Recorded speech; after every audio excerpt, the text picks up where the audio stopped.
miskin akan merasa terinjak atau tertekan lah. Ya, beda dengan orang yang mungkin berkecukupan, dia akan merasa mudah. Tapi dengan orang miskin otomatis akan semakin terjepit. Intinya seperti itu.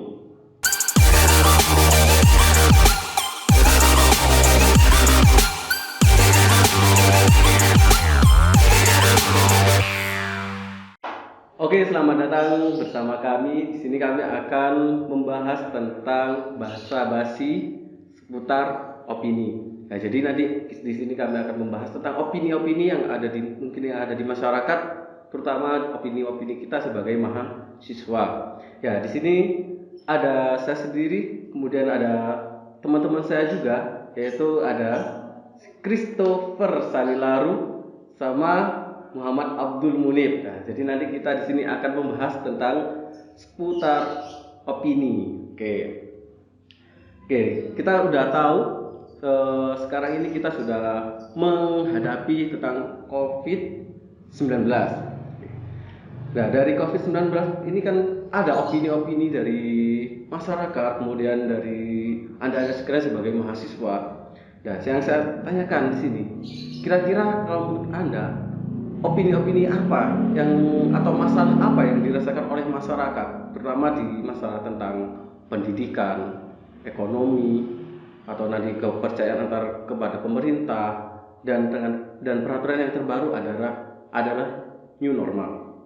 Nah, jadi yang pertama kita akan membahas detail dulu, yaitu tentang pendidikan. Oke, tentang pendidikan kita tahu sekarang kita sudah mengalami pendidikan atau dengan kuliah atau pendidikan online.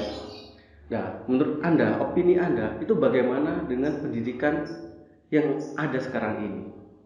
Mungkin dari Kristo. Ya, bicara tentang pendidikan ya, dari banyak faktor yang menyentuh COVID-19 ini, menurut saya kepedulian pemerintah khususnya pada pendidikan itu sangat di bawah rata-rata, sehingga pendidikan ini butuh perhatian khusus, karena di mana pendidikan merupakan jembatan menuju generasi yang lebih baik. Nah, bicara tentang pendidikan, ada banyak hal yang menjadi, ya boleh dikatakan kegalauan, baik mahasiswa, siswa, yang intinya adalah seluruh lapisan masyarakat yang berstatus sebagai peserta didik. Ya, seperti itu. Ya, apa kegalauan itu? Menurut saya yang pertama adalah biaya pendidikan, di mana satu sisi biaya pendidikan tidak berkurang, namun di sisi lain COVID-19 ini menyerang ekonomi keluarga. Di sisi lain pula, mahasiswa atau peserta didik tidak menerima fasilitas yang seimbang dengan apa yang mereka bayar. Nah, ya contohnya untuk fasilitasnya sendiri mungkin seperti apa? Kita mengambil contoh seperti mahasiswa saat ini. Ya. Kita membayar biaya dengan cukup tinggi dengan fasilitas-fasilitas yang diberikan. Ruangan, wifi, perpustakaan. Tapi hari ini pembiayaan tetap normal, namun karena kuliahnya dari rumah, fasilitas-fasilitas tersebut tidak kita peroleh. Oke. Jadi fasilitasnya yang seharusnya diberikan itu tidak bisa diberikan lagi, begitu ya. Mungkin dari Munib sendiri bagaimana tentang masalah-masalah pendidikan, mungkin yang dirasakan ataupun yang dirasakan di lingkungan sekitar Anda itu bagaimana? Baik, terima kasih. Kalau yang saya rasakan bahwasanya pendidikan saat ini ya memang ya dari pemerintah itu ada bantuan ataupun solusi untuk mengatasi hal tersebut. Salah satunya dengan pembelajaran secara daring. Akan tapi di sisi lain hal tersebut malah menurunkan kualitas pendidikan secara drastis kalau menurut saya. Kenapa? Iya. Karena satu, materi yang disampaikan pun itu kurang luas bagaimana ketika kita tetap muka sebagaimana aslinya. Nah, yang kedua, untuk materi-materi yang membutuhkan praktek itu tidak bisa secara maksimal dapat dilakukan secara daring. Oke, betul. Contohnya kayak kita aja sendiri ya, kita udah merasakan kita harus sebenarnya ada micro teaching, kita bagaimana kita cara mengajar di kelas, tapi kita harus dilakukan dengan daring. Itu juga mengalami kesulitan, setelah kita juga kurang maksimal lah intinya ya gitu ya. Ya kalau masalah pendidikan emang cukup kompleks sih. Sebenarnya apa yang dilakukan oleh pemerintah itu semuanya seakan-akan berdampak negatif, ya kan? Apapun solusinya kalau di dalam kita dihadapi dengan COVID-19 ini pasti banyak negatifnya. Salah satunya yang tadi itu kualitasnya semakin menurun. Dari itu juga untuk masyarakat sendiri kayak orang tua pun juga akan terbebani kayak kuliah pembelajaran daring. Seumpama ada orang tua yang kekurangan masalah teknologi, itu kan juga sedikit kesulitan. Nah, seperti itu. Mungkin ada lagi yang dirasakan dari teman-teman sendiri itu bagaimana?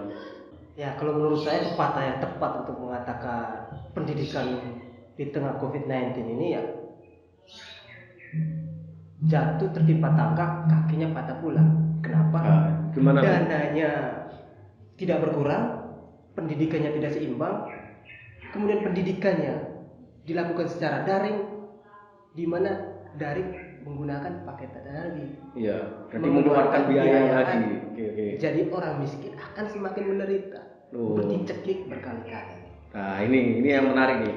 Orang miskin akan merasa terinjak atau tertekan lah. Ya, beda dengan orang yang mungkin berkecukupan, dia akan merasa mudah. Tapi dengan orang miskin otomatis akan semakin terjepit. Intinya seperti itu. Mungkin harapan-harapan dari teman-teman selaku mahasiswa mungkin bagaimana untuk masalah-masalah tersebut, harapannya itu apa? Ya, kalau saya bicara tentang pendidikan, harapan saya sih ada 3. Ya. Harapan pertama tentunya pada tangan-tangan yang mewakili kita untuk mencapai cita-cita bangsa, yaitu pemerintah. Benar-benar. Bahwa di tengah pandemi ini seharusnya memperhatikan salah satu faktor yang sangat penting, yaitu pendidikan. Dan mengenai biaya pendidikan, harapan kita pemerintah bisa mengambil kebijakan tegas tentang biaya pendidikan. Okay. Dan kedua tentunya kepada instansi-instansi pendidikan. Ya, contohnya sekolah maupun dari kampus gitu ya. Paling rendah sampai paling tinggi. Ya. Bisa mengambil kebijakan yang saling menguntungkan.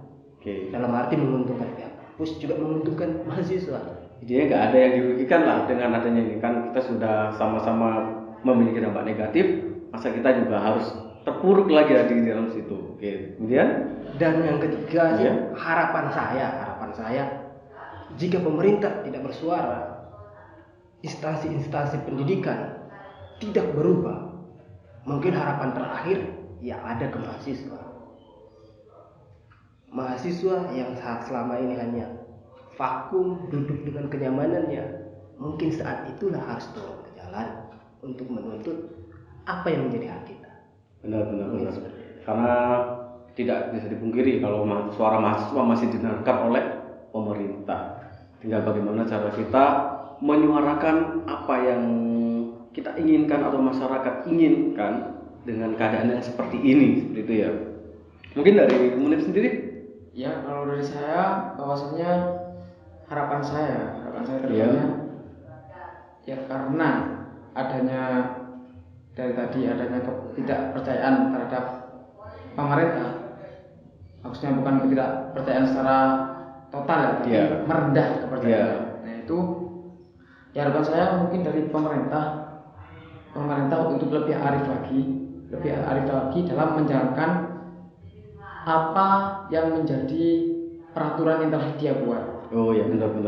Lalu nanti dalam menjalankan hal-hal tersebut, dalam menjalankan aturan tersebut itu tidak lagi bertitik pada kebohongan, tapi bertitik pada kejujuran.